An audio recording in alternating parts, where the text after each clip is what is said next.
from the vibrant streets of Mumbai emerges as, we can share a tale of youthful ambition and swift success. Aadit is just 22 and, he's somebody who's turned the quick commerce sector on its head with Zepto. The startup is now valued at over $5 billion.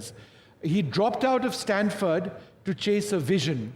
Aadit was then just 17 years old alongside Kaivalya Vora. They crafted a platform delivering essentials in minutes, redefining convenience. Their journey from Zepto's inception to 2021 to becoming India's youngest unicorn founders is not just a business story, it's a beacon for dreamers everywhere, proving that with innovation and daring, the future can be delivered today. Thanks so much for being with us.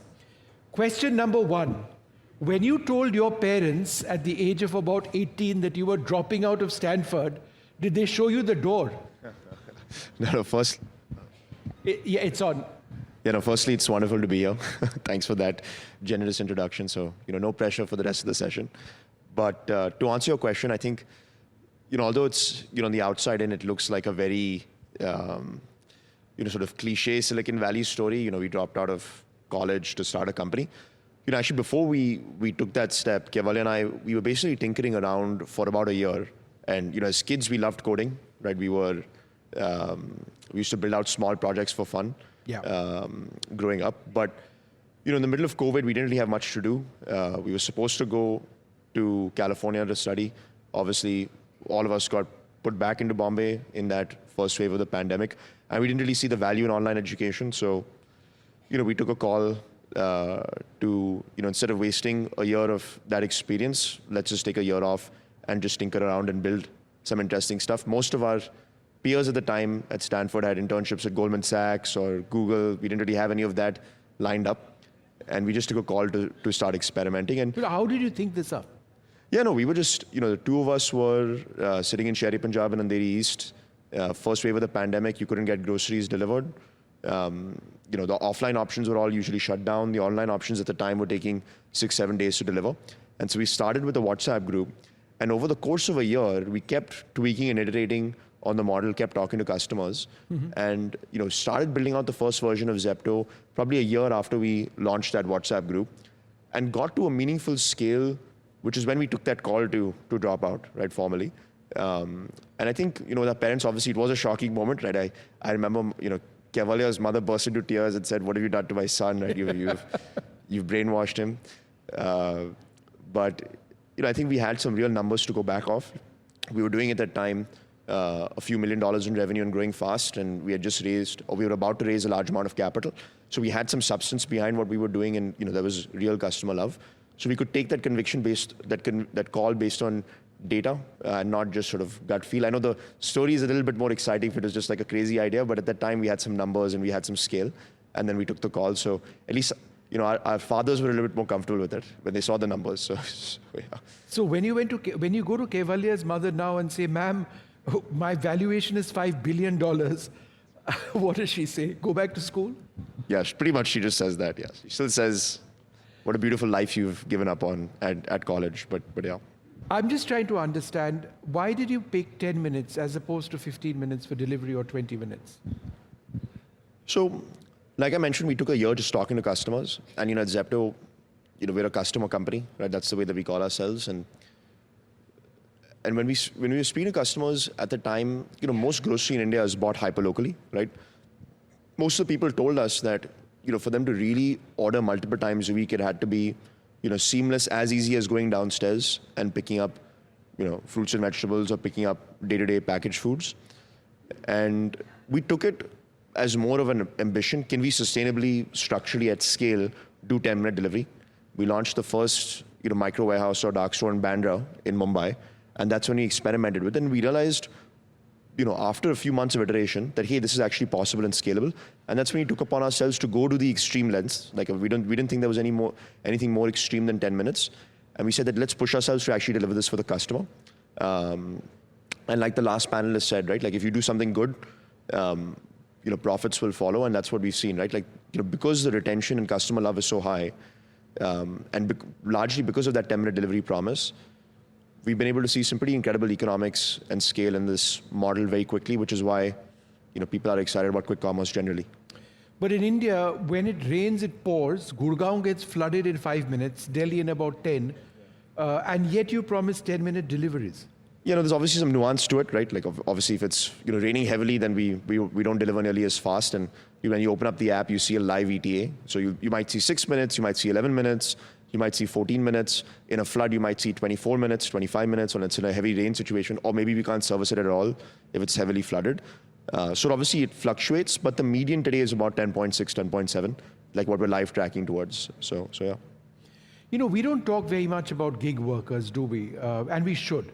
These are the people who, in a sense, are, literally drive the company. I mean, it's a cliche, but they actually are the transporters. It's difficult. It's hot in India.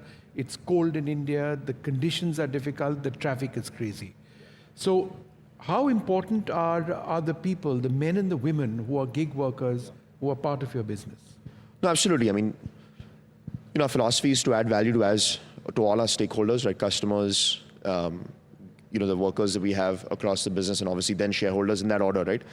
And, we look at adding value to a delivery partner's life as a core part of the value proposition of Zepto. And interestingly enough, the more value you add to those delivery partners, the more retention that you have in that fleet, the lower your costs become, and the better your overall business outcome becomes as well. So we don't just look at, goodwill to delivery partners as a, social initiative. We look at it as actually a business objective, right? And, as a result of that, if you look at the way that we've, built out this delivery fleet, we've basically gone from 0 to 50,000 delivery partners that earn a livelihood on Zepto in 36 months, right? Effectively 50,000, people now have sort of, steady, stable, consistent income very quickly, and that's rapidly expanding. And how have we added, value to their lives? From our perspective, we do things that we are proud of, like for example, giving them, the ability to do doctor consultations, vehicle repair and insurance on their vehicles, even things like term insurance, right? We go a little bit above and beyond. We're constantly trying to innovate as a team. Like we've got a dedicated engineering and product team that's just constantly trying to figure out how we can add more value. So for example, when I speak to delivery partners and when our team speaks to delivery partners, one of the things they talk about is, cash flow, access to capital that's cheap. So we said, okay, instead of paying them every week, can we pay them every day? Mm-hmm. Can we pay them every hour, right? So we're going to like to even crazy lengths to solve some of their problems. And if we can't do that, then we partner with, let's say, an NBFC to give them lower cost of capital, and we negotiate on their behalf, right? And so, from our lens, we are always on the lookout to add more value to them. Obviously, there is a marketplace, right? There is, structural forces of demand and supply in the labor market. But we do try, our philosophy at Zepto is how do we unlock more productivity so that we can pay them more or pay them in a stable fashion instead of this race to the bottom where we constantly keep chipping away at their income. We don't think it's productive. We don't think it's sustainable. We think real efficiency unlock and then, sharing that efficiency is a real way to compound.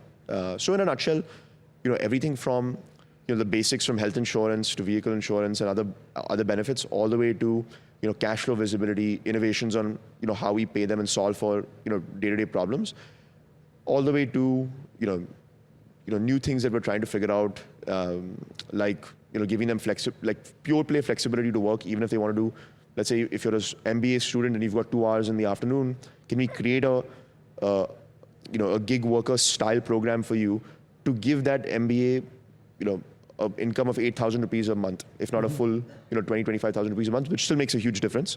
We keep trying to do these innovations to add value, and genuinely we're good faith. And the last thing that I'll mention, sorry, is that, even with stakeholders in the government, right, we are always, open to feedback and suggestions. So, we work with state governments, and if they genuinely feel like there's a better way that we can add value, we're obviously open to it with, like I mentioned, the real constraint of demand and supply and labor that we have to all adhere to, right? But yeah. No, so when you look at AI and the way the technology is improving, where do you see, for example, for me as a user, the interface change, let us say 5 years down the road? How would it be easier for me, and how would it possibly be premised on 6G coming into India? That's a great question. So, for us, what's a little bit interesting about our company, and you'll see this with most of the startups, is that we have that Silicon Valley product and tech DNA. So we have like a high-performing, engineering and product team that we've built out pretty methodically in Bangalore to be able to genuinely build like real systems that can add value on data science and artificial intelligence. So for example, we have an advertising business for, let's say, the Unilevers and Procter & Gamble's of the world to bid on search keywords at Zepto and to get like ad placements live on the platform. And we're making hundreds of crores of revenue of that. That's pure bottom line because it's just advertising. And that engine that we built in-house that we call Jarvis internally, all the ranking engine, the bidding and attribution on that ad stack, all of it is powered by data science and machine learning models. And we built all of that in-house, and it's taken us some time to do it, but we built it relatively quickly. Or for example, to your question, as a user, what's different for the user today that we can actually do with data science and machine learning systems? So search is one of the biggest things that we focus on. So how can I just look at your search history and personalize results for you so that you are getting relevant products, right? If you sit in Defense Colony versus if you sit in West Delhi, there's a difference in what you want to see, right? If you've got an iPhone versus you have an Oppo phone, there's a difference in what you want to see. Et cetera, right? If you've looked at feminine hygiene products, and that means you're probably a female customer, can we push more products that are more relevant to you? So constantly building that relevance to make the user's buying experience better. And then the last thing that I'll mention is there are interesting things that we're even doing on our selection. So how can we predict store by store, micro market by micro market, what a customer would want, looking at the tens of millions of data points that we have historically. And that's actually helping us improve our selection. That's helping us get sourcing leverage to improve our prices. So, everything from the search and recommendations to the advertising business to the supply chain, there's a lot of machine learning that we already use today. And then down the road, as we speak, for example, we're working on a generative AI solution on customer support, right? So instead of waiting for 30 to 45 seconds for a human being to respond to you, why don't you wait 2 seconds and then a generative AI chatbot will respond to you and do a better job, candidly, than even a human could do in that format. So we're working on it, and we think it'll add real value to customers. What's the average age of Zepto? The age of a Zepto customer? Yeah, of your workforce. For workforce, corporate workforce would be around 29 or so. So you're still younger than your average workforce. Very much. I'm younger than the interns. I keep getting that. I keep getting that feedback. But yeah.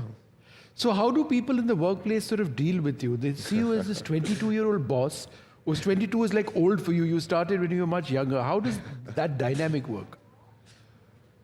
Well, I think the culture that we're building at Zepto is fairly substance-based, right? We're pretty methodical, rigorous supply chain style culture on one hand, and then on the other hand, you've got this like technology and engineering culture that's very aggressive and innovative. But it's all rooted in one key thing, which is execution excellence, right? And that's the one thing that we've believed in since day one. And I think it's taken some time, but with the team that we have, and candidly, like you mentioned, most of the people the people that report to me are mostly almost double my age, right? And I'd say are some of the best executives in internet in India today, right? For example, the CFO of Myntra, who's now our CFO, or top tier, tech leaders from the Flipkarts and the Amazons of the world, right, that have joined Zepto. They report to me, and I think it's taken time, but hopefully Keval and I have been able to prove our ability to add value and go deep into the details and actually run tracks rigorously ourselves and execute. And I think there's a mutual respect of that, execution and strategic thinking that comes from the top management team and us. And that's basically what's ended up happening. So, it's substance-based. Hopefully we've shown some substance so far, not all the way there yet, but I think, the team has a little bit of conviction that maybe Aadit has some idea of what he's doing. And so they give me that leeway. No, I'm sure they do. Expansion, obviously, key on the cards. Right. And that comes with a whole set of challenges because every market is different. And markets for you are tiny. I mean, you don't necessarily look at a state as one monolithic form. Right. Yeah. So how do you actually decide to expand? Absolutely. So I'll give you a little bit of history, right? We've had a pretty interesting journey at Zepto. We've gone from 0 to about 10,000 crores in volume in 2.5 years. So fastest growing internet company of all time in Indian history. And we're very proud of that. And even on that base of over $1 billion in top line. We're growing pretty rapidly even as we speak, expanding into new markets. So for example, in the past 90 days alone, we've launched cities like Nasik, like Chandigarh, like Jaipur, like Lucknow, like Coimbatore. So, we are actually launching new cities as we speak. And, the framework is straightforward, right? We start city by city, what's the descending order of priority? We're looking at e-commerce data, we're looking at food delivery data, we're looking at, all the data that's available out there on population density, et cetera, whatever we can get our hands on that's publicly available. And we've ranked cities, and we've done this exercise a while ago. And then in descending order of priority within the cities, then there's a fairly rigorous process on micro market by micro market, what do we launch? And so we've got a network design team that's just dedicated to that. And we're looking at, again, we have an algorithm that looks at a few data points that we can plug into our model, right? Like, for example, let's say how many restaurants do we see in this micro market as an indicator of consumption, or how many high rises exist here? What's the average flat per society complex that we see, et cetera, and then obviously some subjective data, and then we rank all the micro markets within the city, and then we try to prioritize them. But at this point we're expanding pretty meaningfully, so wherever we can get our hands on a property, we move fast there. But it's a fairly methodical, boring process that we've built out over time, and so for the past 18 months or so, we've obviously been slow on expansion from a geographic perspective. Obviously, within our existing markets, we've grown pretty rapidly, largely because capital was difficult to come by. 2022, 2023, we were constrained on the ability to invest in capex and launch new stores. But obviously now we've proven the economics to a great extent. We've been able to raise capital, and now we're expanding pretty aggressively geographically. Absolutely incredible story. But before you leave, one last question.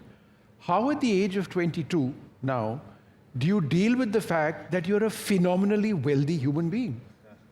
You run a company with a market valuation of $5 billion, and that, I believe, is set to go up. Does that affect you, your lifestyle, or do you just keep working and pegging away with ideas?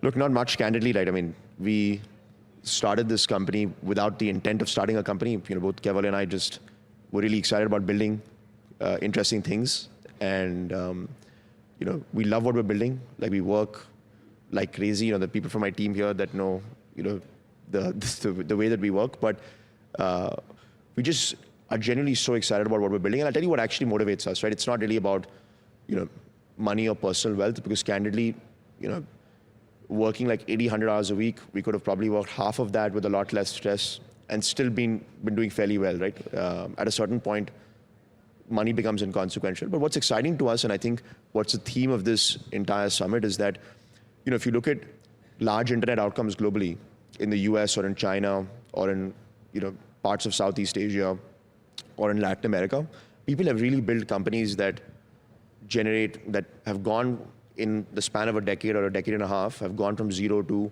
70, 80, 90 billion. I mentioned that last time we spoke as well, right? Very large outcomes where companies generate hundreds of millions of dollars, if not billions of dollars of cash flow, like world-class companies in internet like Uber or Airbnb or Coupang or Mercado Libre in Latin America, or obviously the Chinese companies, Meituan, Pinduoduo. And candidly speaking, and we have to be open and honest about this as a startup ecosystem, we've not really built a world-class internet company of that scale in India to date, right? We don't really have a company that does $1 billion of free cash flow and has compounding cash flows at scale and has created tens of billions of dollars of value, with one or two exceptions, right? But really large outcomes, still yet to be seen.